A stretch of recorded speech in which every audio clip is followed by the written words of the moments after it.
Hello, my fellow bakers. Today, yay, we're gonna tackle bread.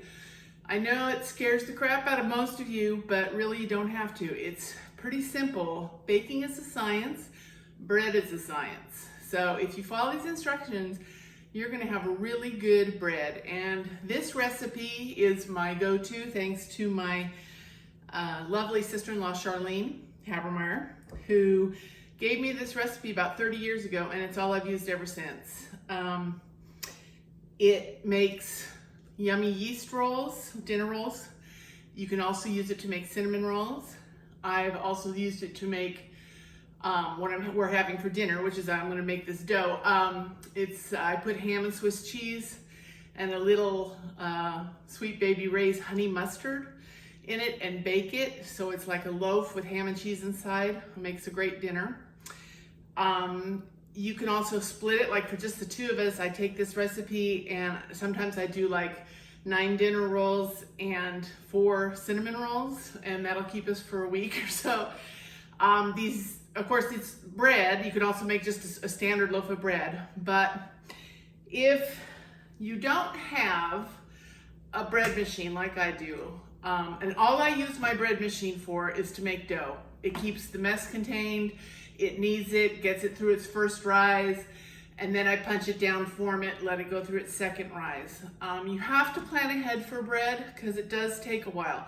This first rise will take about 1 hour and 50 minutes of mixing and kneading and whatever. But if you don't have a bread machine to do dough, use your stand mixer with a dough hook, or you can, if you want to expend a lot of energy, you can mix it until it forms a ball and then knead it for 5 to 10 minutes. And if you need to know how to knead bread by hand, I'm sure there's plenty of YouTube videos to find that. So anyway, let's get started.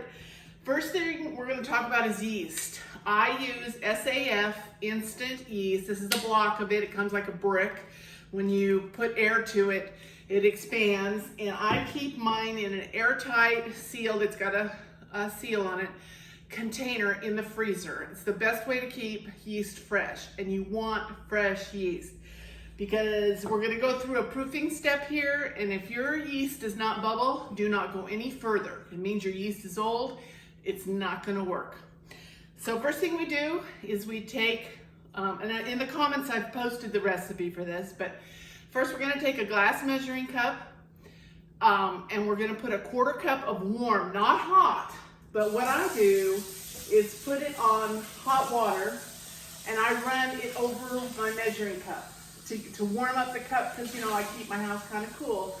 And that's another thing is you don't want any drafts. You don't want a cold house. So anyway, I'm going to do a 1/4 cup. Okay, you got a 1/4 cup. And then I have a special tool somewhere. Well, maybe not. Oh, there it is. That I bought from King Arthur Flour. That is exactly 2 1/4 teaspoons of yeast. So I know that if I fill this up, that's the right amount of yeast. Now, you need just a titch of sugar in that yeast mixture. Just a little bit, not much. And we're going to stir that with a fork. Now, we're going to wait about 5 minutes, and in this meantime, you can be getting your other things ready. That's what it should look like. I'll show you what it should look like when it's proofed. Okay, so to this, we're going to add a 1/4 cup. You could either use butter or butter flavored Crisco, and I have found over the years that the butter flavored Crisco makes for a smoother dough. It's easier to form, so I use that. A cup of milk, and this cup of milk has been heated in the microwave for 2 minutes. You want your milk warm but not hot, because remember, hot kills yeast. So just, I can put my hand on it and it is warm. So I'm going to pour that over the butter flavored Crisco. I'm going to add a 1/4 cup of sugar. And that was a 1/4 cup of shortening as well. I'm going to add a teaspoon of salt, and I use kosher salt. I like it better. I can control the amount of salt better. And to that, we're going to add 3½ cups flour. So there's 1, 2, and you always, when you're using a bread machine, you always want your liquids at the bottom. There's 3. I start with about 3 and just a skosh because I can always knead in more flour. It's harder to add more liquid. And I know I'm one of these, throw a little bit here, throw a little bit there. And then we're gonna add 1 egg.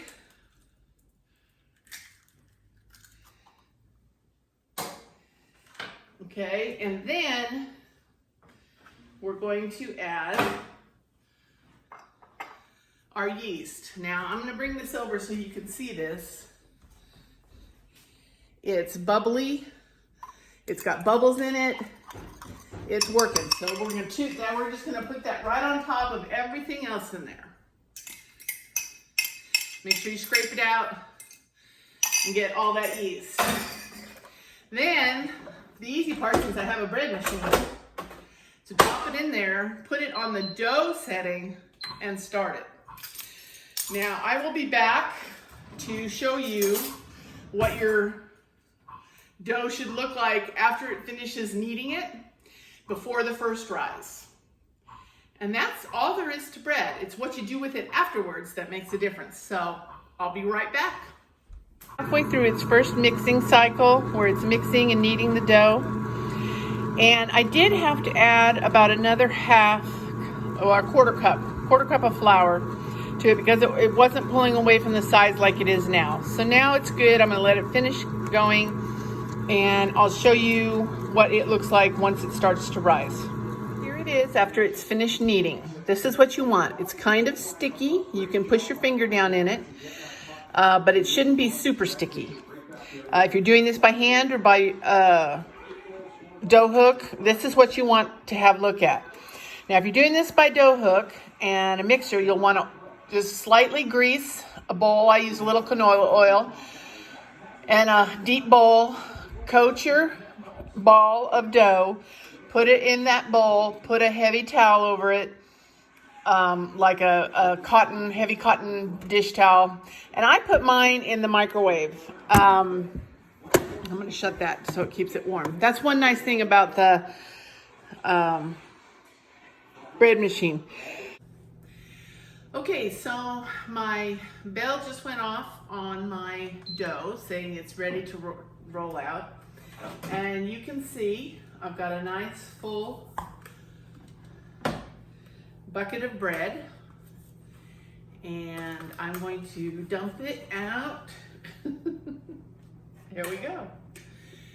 Of my bread dough maker. And I'm going to put a little bit of flour on my hands. A little bit of flour on this. Just a little. You don't want to put too much in here because you don't want to get it. But you can see it's warm, it's pliable. I can do just about anything with this dough. Now, if we were going to make rolls, I would just punch it down like I did. Punch it till it's flat. Get all that air out of it. You can hear it kind of squish. And what I call take a bubble. And you take that little bubble and you roll it till it's smooth. And you would put it in a greased 9x13 pan. Let it rise for an hour, hour and a half. But we are not doing that today. And I think I'll do the cinnamon rolls another day. It's the same dough. I'll just get it to that point and then show you how I make the filling. But today we are doing a ham and cheese loaf. Parchment paper on it. Just gonna rub a little flour on my rolling pin. I just want to roll this out a little bit because what I want to do is I'm going to layer thinly sliced ham and Swiss cheese on this bread into a kind of a rectangle, just a little bit. Okay. So I've got some just honey ham here. We had some really good ham. cook it at Christmas time or something, but I don't. So I'm just gonna lay ham out. And I suppose you could do this with turkey or, you know, thinly sliced roast beef, whatever you like, but ham seems to be a favorite. My husband's a real ham guy. Okay, so I've got that from end to end. Aha, there we go. So, got some Swiss cheese. I'm gonna take about 4 or 5 slices and just lay that right on top of the ham. About 5 slices. Okay. Now what I'm going to do is just take that and start rolling it up till I get it going. And I'm just going to roll it in a tight roll. Now this would be the same technique for the cinnamon rolls. Instead of the ham and cheese, you would put butter, and I mix cinnamon, Penzi cinnamon of course, and regular sugar, just white sugar. Brown sugar can be used too. You can put nuts, you can put boiled raisins. Do not put dried raisins in there without putting them in hot water first, or it'll suck all the moisture out of your dough and you won't have good result. Okay, so you can see this loaf, and I'm gonna plop it on the diagonal. You get it back here because it's long. Okay, and then I have what they call a lame, which is a fancy word for a razor blade on a stick. And I'm just going to slash it 3 or 4 times. I'll clean that here in a minute. And now we're ready for the second rise. And so for that, I'm gonna put a towel, and I'll show you what kind of towels I use. They're just a heavy duty cotton towel. And I'm gonna put this in my microwave so it's not exposed to drafts, and it has a good heat factor because I have my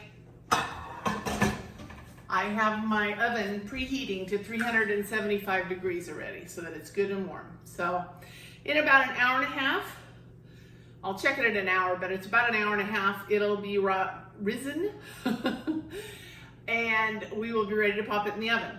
So I'll be back in a little bit. And I also wanted to tell you, I don't do an egg wash on the top of my bread. You can, which is just a beaten up egg. You take your basting brush and do that. I don't do that. It's not really necessary. But also, if you're going to make just a loaf of bread, you would roll it out in a rectangle like I showed how I did my ham and cheese loaf. But you would roll from the short side and just tightly roll it, and then pinch the seam closed and put that into a greased loaf pan. And that's gonna need to bake for about an hour or till it sounds hollow, because you don't want it to fall after all the work you've gone to. So back when the bread is done.